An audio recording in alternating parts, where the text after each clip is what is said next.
Eto mga mare, ang setup ng laundry service namin dito sa bahay. Actually, itong space na to ay garahian ng motor namin. Since malaki ang space na to para sa motor lang, ay ginawa na naming laundry shop. Hindi naman ganun ka-effort itong laundry shop namin, unlike sa mga laundry shop na kadalasan nating nakikita sa labas na grabe ang ganda ng setup nila. In God's will ay magkakaroon din tayo niyan. Bali ngayong araw ay share ko sa inyo mga mare kung magkano yung naging bill namin sa kuryente at tubig. Unahin ko muna i-share sa inyo kung magkano ang naging bill namin sa kuryente. Last month, for the month of September to October ay 3,970 ang naging bill namin. May dalawang washing machine kami dito sa laundry, isang spinner, isang gas dryer at may water pump din kami. Kada araw ay ang pinakamarami naming nalalabhan ay 10 loads. Minsan naman ay nasa 6 loads lang. Medyo dumarami lang ang labahan namin kung may mga new customers kami nagpapapick up ng labahan nila. Nang dahil daw ay nakakapanood sila ng mini vlog ko. Malaking tulong talaga itong pag-mini vlog ko dahil dito ako nakakakuha ng bagong customer. Nag-o-offer din kami ng free pick up and free delivery basta tuwing gabi. For the month of October to November naman ay tumaas ng kaunti ang bill namin sa kuryente. From 3,970 ay naging 4,296 pesos. Same appliances pa rin naman ang ginagamit namin dito sa laundry. At sa personal use naman namin dito sa bahay, may TV kami at may 3 ceiling fan. Ceiling fan lang talaga ang ginagamit namin ever since dahil mahal talaga ang konsumo kapag electric fan ang gamit. May aircon din naman kami na bihira lang gamitin. Freezer din naman na minsan lang din namin gamitin kasi wala kaming pang-stock ng pagkain. Kaya kung sa pagtitipid lang ay matipid talaga kami. Dito naman sa tubig namin, noon pa man na wala pa kaming laundry shop sa bahay, pumapalo na sa 600 to 700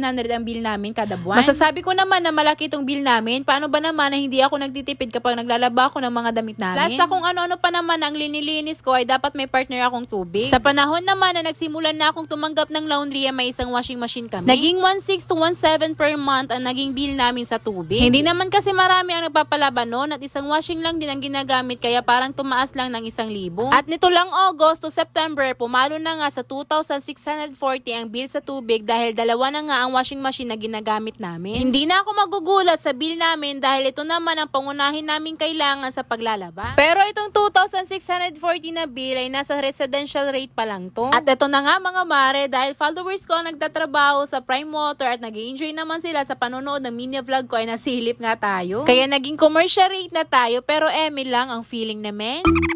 Bali ngayon lang October to November, ang bill namin sa tubig ay naging 4,680 na para bang afford ko to. Sa ganito pa namang kalaking bill ay ewan ko lang kung makakabayad ba kami on time. Kung mag-overdue pa naman ay malaki din ang penalty na pinapataw ng Prime Water. Na para bang hindi talaga pwede ang wait lang please, kailangan bayad talaga on time. Pero syempre, kailangan natin maging responsible sa ganitong senaryo para sa negosyo natin. Kung may ibang paraan ay pagplanuhan muna.